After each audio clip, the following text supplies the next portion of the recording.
안녕하십니까. 미국 교육 이야기 시간입니다. 오늘도 언제나처럼 교육 컨설팅 전문가 김형균 선생님과 함께합니다. 안녕하세요. 네, 안녕하세요. 김형균입니다. 네, 그리고 아직도 저희들 때문에 정작 비행기 타고 가셔야 되는데 계속 옆에 계셔 주시는 피로킴 원장님 모셨습니다. 안녕하세요. 네, 안녕하세요. 피로킴입니다. 미국에서 의대 보내기 시리즈 두 번째 시간이 되겠습니다. 네.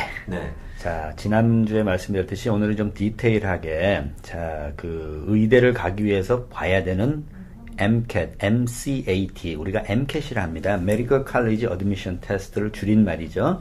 예, 그거에 대해서 우리 잠깐 좀 이야기를 나눠보고. 이게 이제 소위 의대 가기 위해서 우리가 봐야 되는 테스트, 시험이 되는 거죠. 맞습니다. 네. 예, 맞습니다. 예. 그러니까 이 MCAT을 커버를 하는 건 부모님 보고 MCAT 공부를 하라는 거 아니에요. 그렇죠. MCAT 공부를 학생이 할 거예요. 하지만 학생한테 너 시험 잘 봐! 라는 거 하고, 그런 내용을 좀 알고, 너 이건 어떠니? 그리고 그것이 어떤 정도의 시험이고, 그걸 하기 위해서 학생이 얼마나 공부하기 힘든지를 아시면은, 그렇죠. 학생이랑 커뮤니케이션이 좀 낫지 않을까 해서 저희가 조금 그 정도까지만 설명을 해드리도록 준비를 해봤습니다. 그리고 이게 도대체 뭐 어떻게 보는 시험인지 정도는 기본 상식 정도만 일단 한번 브리핑을 해드릴 텐데요. 예. 네. 자, MCAT이라는 거를 안 보고 의대를 갈 수 있는 방법은 물론 있기는 합니다. 있긴 해요? 예. 네. 좀 이야기가 길어지겠지만 고등학교에서 곧바로 대학 과정과 메디컬 스쿨을 합해놓은 통합 과정, 즉 백엠디라는 프로그램으로 갈 경우는 몇몇 학교는 MCAT이 웨이브가 되지만 그렇지 않고 정상적으로 대학을 마치고 그 다음에 대학원 과정인 의대로 갈 때는 모든 학교가 MCAT을 요구를 하고 있습니다. 네. 그래서 아시다시피 미국에서 대학을 가기 위해서 SAT나 ACT를 봐야 되는 듯이 똑같이 의대를 가기 위해서 꼭 봐야 되는 시험입니다. 그게 MCAT입니다. 예. 네. 자, MCAT이 보통 1년에 1월에 시작해서 9월까지 약 한 25번 정도의 시험 날짜가 정해져 있습니다. 예. 원한다면 1년에 많게는 2년 동안에 3번까지 맥시멈으로 볼 수가 있고요. 네. 라이프타임에 7번까지도 시험을 볼 수가 있습니다. 7번이 맥스입니다. 그렇게 맥시멈을 갖다가 3번, 7번으로 해놓는 이유는 뭐예요? 그 이상 보는 학생은 사실 없습니다. 그래요? 예. 거의 99%의 학생이 MCAT을 보고 나서 첫 마디를 제가 이제 항상 이렇게 예언을 하죠. 예. 난 죽어도 이 시험 다시는 안 볼 거야. 예. 이유는 과목도 많고, 그리고 컴퓨터 앞에서 7시간 반 동안 시험을 보는 아주 긴 시험입니다. 중노동이네. 예, 아침에 가서 점심까지 싸들고 가서 네. 시험을 보는 겁니다. 자, 아까도 우리 김영균 선생님께서 말씀하셨듯이 부모님께서 이걸 아주 디테일하게 아실 필요는 없어요. 하지만 그렇죠. 어떤 과목이 나오고 시간이 어떻고 점수 레인지는 어떤지 정도를 알고 계시면 자녀들과 할 때 그저 그냥 책임감 없이 너 시험 잘 봐, 공부 열심히 해서 보다는 너 의사 안 되면 말이다. 내가 지금까지 뭐 때문에 살았는지 너 알지. 이건 곤란하다는 얘기죠. 네. 그러면서 이 과목은 어렵다는데 어떻게 준비를 했냐든지 이런 식으로 좀 이렇게 자녀들과 그런 식으로 대화를 하면은 자녀들께서 훨씬 더 마음을 많이 오픈하실 겁니다. 아무래도요. 예. 자, 시험은 아까 말씀드렸듯이 7시간 반이라는 시간이 요구가 되고요. 사실 그 사이에는 브레이크 타임도 있고 그다음에 런치도 30분이 있습니다. 그래서 실질적으로 시험 시간은 6시간 15분이 되겠습니다. 예. 런치 아워 같은 거는 옵션인데 저는 학생들에게 무조건 30분 동안 점심을 안 먹더라도 머리를 비우고 나머지 시험을 보라고 합니다. 그렇지. 너무 그냥 마냥 달리는 건 맞습니다. 힘들어. 예. 그래서 그리고 2015년부터 완전히 MCAT이 바뀌었습니다.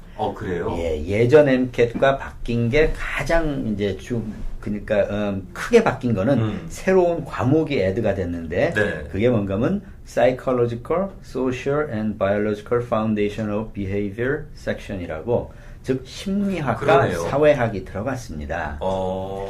글쎄요, 많은 의대 시험을 보는 MCAT에 예. 케미스트리나 사이언스가 들어가는 건 이해하겠습니다만 심리학이나 사회학적인 과목을 애드한 이유는 뭐예요? 저는 아주 잘한 결정이라고 보고요. 학생들은 괴롭겠지. 하지만 우리 앞으로 환자 입장에서는 이게 꼭 들어갔어야 되는 과목이고 왜 이제 들어갔나 하는 그런 저는 후회도 좀 합니다. 이유 즉슨 자, 의사라는 직업은 강당에다 환자를 다 모아놓고 자 왼쪽은 암 환자 가세요, 오른쪽은 위궤양 있는 환자 가세요 하면서 많은 사람을 상대로 이렇게 세미나식으로 하는 직업이 아닙니다. 그렇죠. 환자를 앞에 놓고 지금 몸 상태는 어떠세요? 지금 심리 상태는 어떠세요? 어디가 아프세요? 어떻게 아프세요? 그러면서 환자의 아픔도 알아야겠지만 환자의 심리 상태며 그런 거를 잘 알아야지 좀 더 나은 처방을 내릴 수 있다고 저는 생각을 합니다. 그러니까 환자를 이해하기 위해서 그렇습니다. 그 이해폭을 넓히기 위해서 이런 게 들어갔다. 맞습니다. 예. 만약에 제가 의사 선생님 앞에 갔는데 나는 어떻게 어디가 아파요 하는데 우리 그 의사 선생님께서 나는 생전 알아듣지도 못하는 그런 과학적인 용어만 쓰시고 나한테 설명을 한다면은 저는 그렇게 믿음이 안 갈 것 같아요. 그 의사분한테. 근데 또 이제 또 그렇게 또 잘 못 알아듣는 전문 용어 쓰시면 공부 많이 하신 분이구나라고 생각하는 적도 있었죠, 우리한테. 그렇죠. 네. 예, 그거보다는 의사라면 앞에 있는 환자의 그 심리 상태를 잘 이해해서 이분이 정말 지금 너무 패닉 상태에 있다면은 좀 그걸 좀 더 컴포트 할 수도 있는 거고 그런 식으로 하기 위해서 저는 이 사이콜로지컬 그다음에 소셜 들어간 건 너무너무 잘 된 시험이라고 보겠습니다. 네, 일단 그 두 분야가 애드가 됐어요. 예, 여기 하나가 됐고요. 그러니까 단순 기술 교육이 아닌 인성 교육에 대한 어프로치를 더 강화시켰다라고 이해를 하시면 될 것 그렇겠네요. 같습니다. 그렇겠네요. 네. 자, 처음에 보는 게 이제 여러 가지가 있지만 제가 네 가지를 근데 간단히 말씀드리겠습니다. 네. 예, 한 섹션은 Biological and Biochemical Foundation of Living System. 네. 이건 뭔가 하면 간단하게 말해서 그 생물학적인 그렇죠. 그거를 베이스를 둔 시험이고요. 그 다음에 Chemical and Physical Foundation of Biological System. 요거는 그 화학적인 거. 아무래도. 예, 그렇죠. 화학과 physics, 즉 물리적인 거를 네. 시험을 보는 거고요. 그 다음에 조금 전에 말씀드렸던 Psychological, Social and Biological Foundations of Behavior. 심리학, 사회학적인 관점에서 보는 네. 거고요. 그 다음에 이제 마지막으로 보는 것이 이제 Critical Analysis and Reasoning Skill. 그건 뭐예요? 독해력입니다. 어... 영어 시험입니다. 어... 예. 자, 지금 보면은 네 가지 서브젝트 있는데 네. 두 개는 사이언스고 두 개는 난 사이언스입니다. 그러네요. 그죠? 예. 의사가 그냥 사이언스 공부만 잘하면 되지 왜 이렇게 난 사이언스를 중요시 아니 여기느냐? 무슨 국문과 들어가는 것도 아닌데 독해. 근데 네. 이 독해 영어 시험이 가장 중요한 서브젝트라고 보시면 되겠습니다. 이유는 환자가 말을 하는데 의사가 얼마만큼 환자를 잘 이해하고 잘 컨버세이션이 되느냐 굉장히 중요합니다. 그러니까 커뮤니케이션에 상당히 그렇습니다. 중점을 두네요. 맞습니다. 네. 예. 환자는 A가 아프다 그러는데 의사는 그걸 잘못 들어서 B가 아프다는 걸 알아들 경우는 처방이 잘못 내려지는 거겠죠. 말귀 똑바로 알아듣느냐 지금 그 얘기 아니에요? 예, 맞습니다. 어. 예. 그리고 많은 프리메드 학생들, 의대를 지망하는 학생들이 가장 힘들어하는 과목이 바로 영어 이 시험입니다. 왜냐하면 그게 네. 제가 그러니까 이거 한국적인 사고 방식인지 모르겠습니다만 의대가 이과적인 개념인데 예. 저건 철저하게 문과적인 개념이 예. 들어가 있는 거 맞습니다. 아니에요? 예. 그러니까 예를 들어서 병원에 갔을 때 의사를 만나기 전에 먼저 가서 엑스레이 찍고 피 검사하고 심장도 검사한 다음에 의사를 만난다. 그러면 의사 만날 필요 없이 그냥 로봇가 그냥 진단 내리면 돼요. 근데 뭐 그런 경우들도 있었잖아요. 그냥 그렇게 하는 경우. 예전에 네. 그러니까 대량 생산의 개념에서 그렇게 흘러가는 의료의 흐름도 한 번 있었습니다. 네. 하지만 지금 현재 미국 의대에서 학생들을 뽑는 과정을 보면은 의료에 대한 접근 자체가 예전에 대량 생산을 목적으로 되던 의료 서비스에서 인성교육 중심의 의료 서비스로 변하고 있음을 볼 수 있는 겁니다. 그러네요. 그렇죠. 예, 환자의 입장에서는 의사를 만남으로써 내가 병이 고쳐진다는 그런 확신도 갖고 싶고 그 다음에 의사에게서 따뜻한 한마디가 우리 예전에 그런 거 있지 않았습니까? 비타민을 주면서 이게 두통약이라면 먹고 나서 정말 머리가 나은 케이스도 있지 않습니까? 그렇죠. 예, 그렇죠. 그래서 의사들은 정말 그냥 로봇 의사가 아닌 인간적인 의사에게서 그런 컴포트도 받고 싶어 하는 건 사실입니다. 네, 그 말씀 뭐 노보시 효과라고 하나 나보시 효과라고 그러나 뭐 나빠진다고 생각하면 진짜 나빠진다. 플라시보 효과라고 그래서 좋아진다고 예, 생각하면 예. 정말 좋아진다. 맞습니다. 뭐 예. 그런 개념에서 의사의 플라시보적인 그런 그 메시지가 예. 환자들에게 긍정적인 영향을 미칠 수 있다라는 뭐 맞습니다. 그런 전제에서 시작하는 거겠네요. 예, 그래서 이제 다시 이제 첫 시간에 말씀드렸듯이 이제 대학 의대를 가기 위해서 꼭 해야 되는 과목들이 아까 말씀드린 그런 사이언스 과목이 있지만 저는 즉 제너럴 에듀케이션 교양 과목에서 사이콜로지, 소시올로지 즉 심리학, 사회학 이런 거를 택하지 않은 학생은 의대 갈 자격이 없다고 저는 생각을 합니다.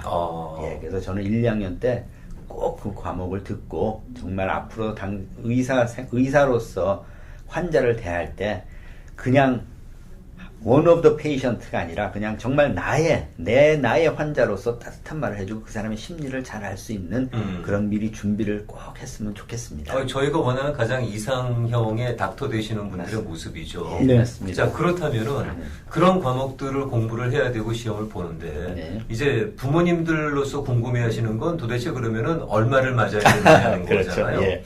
자, 예전에는 2015년 전에는 스코어링이 좀 아주 간단했습니다. 1점부터 15점에서 세 가지 과목에서 45점 만점.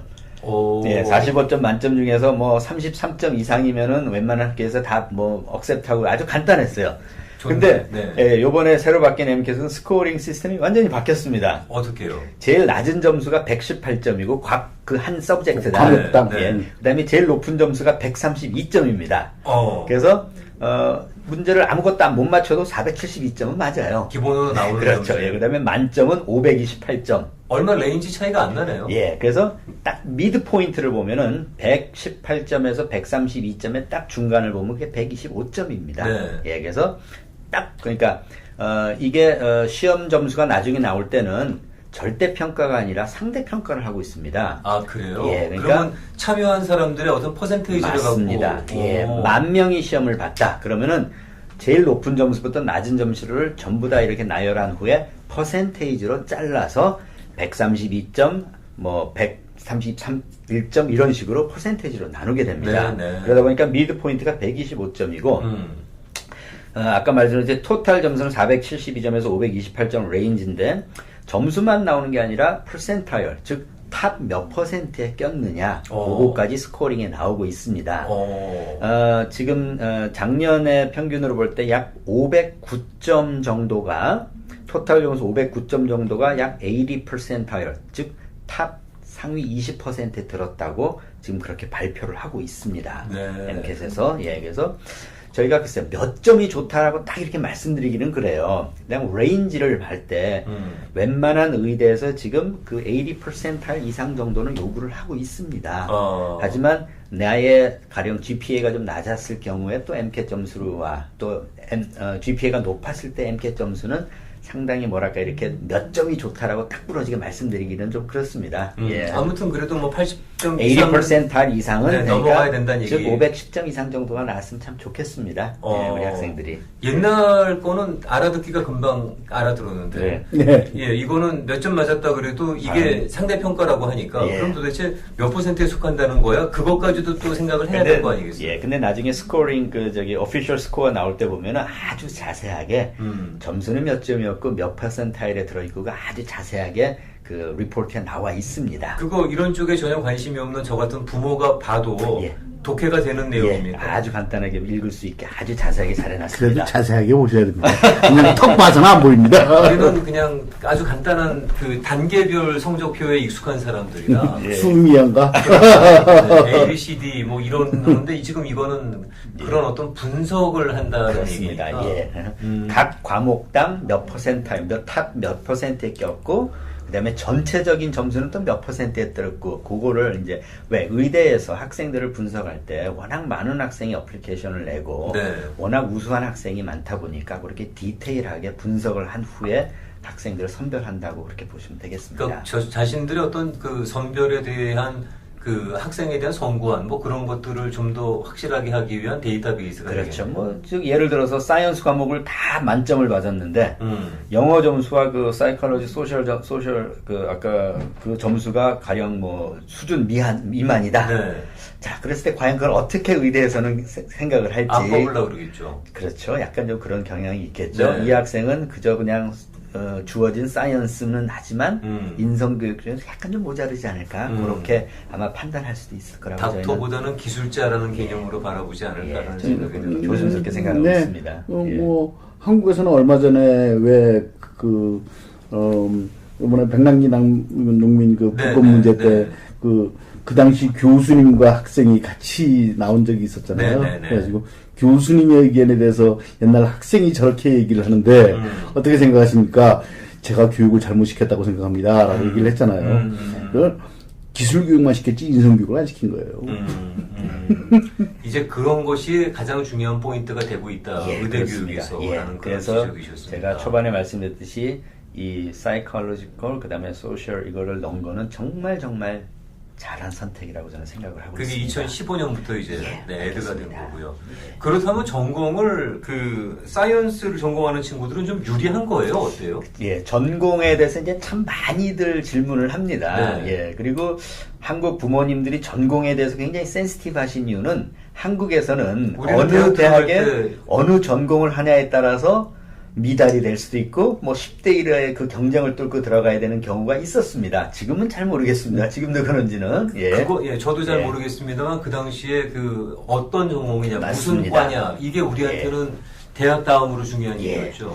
자, 하지만 미국에서는 약간의 교육 시스템이 다른 게 전공은 대학교 때 가서 본인이 원한다면 얼마든지 바꿀 수가 있습니다. 90%가 바꾼다며. 1학년 때 90% 이상이 자기 전공을 2번 이상 바꾸고 있습니다. 예. 그 바꾸는 거는 문과에서 이과도 있고 이과에서 문과도 있고 왜 고등학교 때까지는 나에게 주어진 너 해 하는 그런 과목만을 하다가 대학교 가서 내가 내 자유로이 과목을 택하다 보니까 나는 이과인 줄 알았더니 정말 난 문과에 좀 소질이 있어. 그렇지. 그런 학생들이 나왔습니다. 네, 많습니다. 예. 그래서 science versus non-science 전공은 자기가 하고 싶은 거 하면 됩니다. 그러면 자기가 좋아하는 거. 적어도 MCAT을 공부하는 데 있어서 네. 전혀 그 프리메드를 진행하는 데 있어서 전혀 관계가 없습니다. 이게 그거는 별 큰 예. 의미가 없다. 내가 히스토리 메이저라도 당연히 의대를 가기 위해서는 아까 사이언스 과목을 해야 되겠죠. 네. 예, 내가 좋아하는 히스토리 공부를 하면서 의대에서 필요한 과목을 공부를 해서 의대를 가는 케이스 많습니다. 지금 현재 약 한 40% 이상이 non-science 메이저가 지금 의대를 들어가고 있습니다. 아, 그래요? 네, 그러니까 뭐 이른바 생물학과, 바이오, 케미스트리 이런 거 안 하면은 의대 못 가는 거 아니냐? 전혀 그렇지 않다는 얘기죠. 저는 그렇게 알고 있었어요. 네. 내추럴 사이언스 메이저 아닌 학생이 40%, 곧 50% 넘어갈 걸로까지 보고 있습니다. 그럼 뭐 심지어 극단적으로 뭐 철학이라든가 네. 또는 뭐 영문학이라든가 뭐 이런 사회학이라든지 히스토리라든지 하고선 많이 갑니다. 재밌는 거 하나 제가 말씀드릴까요? 네. 저희 학생 중에는 무용과 학생도 있었습니다. 의사 되는 사람이 예.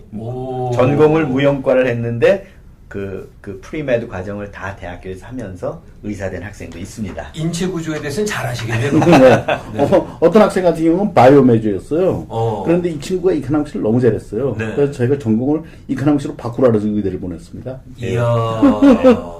예, 지금 저희 학생, 제가 컨설팅하는 학생 중에는 난사이언스 학생들이 상당히 많습니다. 호텔 경영학 하는 학생도 있고, 네. 예, 많습니다. 그래서 오히려 그런 어떻게 보게 되면은 약간 떨어져 있는 그런 어떤 전공에 대한 경험들이 예. 오히려 도움이 될 수도 있다고 보는 건가요? 예, 아까도 말씀드린 이컨, 그 다음에 무슨 잉글리시, 뭐 사이콜로지 메이저 같은 경우는 굉장히 의대에서 선호하는 지금 전공이라고 오히려 보시면 돼요. 오히려. 네. 예. 그러니까 이렇게 보시면 됩니다. 메디컬 필드라는 것 자체가 하나의 거대한 자기 우주가 되어 있습니다. 네. 그렇기 때문에 메디컬 필드 안에 들어온 사람들로서 내가 그 사람들 안에서도 서로 여러 가지의 펑셔널리티가 필요한 겁니다. 네. 모두가 이 피지컬, 바이올로지컬 기술자만을 원하는 것이 아니라 예를 들어서 병원에 펀드레이징을 해야 된다. 그러면 비즈니스 파이낸스 전공을 하면서 의대를 들어온 학생이 굉장히 좋겠죠. 그럴 수 있죠. 예, 그러니까 그것 자체가 하나의 필드가 되고 있습니다. 영문과 전공을 했던 학생이 네. 들어왔다. 나중에 병원에 스피커가 필요하다. 그렇죠. 그렇죠. 그 사람이 되는 겁니다. 그러니까 자체 안에도 굉장히 자체가 하나의 유니버스가 되기 때문에 그 유니버스에 필요한 많은 그 자질들을 메디컬 필드에서 원하기 때문에 메디컬 스쿨에서 그런 사람들을 준비를 시켜서 내보내주는 거다라고 생각하면 굉장히 간단합니다. 그렇겠네요. 네. 이 또 뭐 항상 메디컬 관련은 메디컬 관련이어야 된다라고 하는 것은 거의 뭐 선입견이겠습니다. 네. 피로 킴 원장님과 함께 미국에서 의대 보내기 두 번째 시간 함께 했는데요. 이 2015년부터 바뀐 MCAT 내용에 대해서 잠깐 말씀을 나눴고요. 그럼 다음 시간에 도대체 그러면은 어떻게 어플리케이션을 진행을 하는 거냐. 상당히 복잡한 어플리케이션 과정을 제가 간단하게 한번 부모님들이 좀 알기 쉽도록 제가 한번 정리를 해서 말씀드리도록 하겠습니다. 네, 이렇게 한 서너 가지 그 섹션으로 나눠서 전해드리는 것만 좀 염두에 두신다 그러면 자녀분하고 딴 얘기는 안 해, 그렇죠. 딴 동네에서 노는 그런 느낌은 없으시겠습니다. 네, 맞습니다. 김형균 선생님 그리고 피로킴 원장님이 도움 말씀 주셨습니다. 그럼 다음 시간에 또 뵙겠습니다. 네. 고맙습니다. 네, 감사합니다. 감사합니다.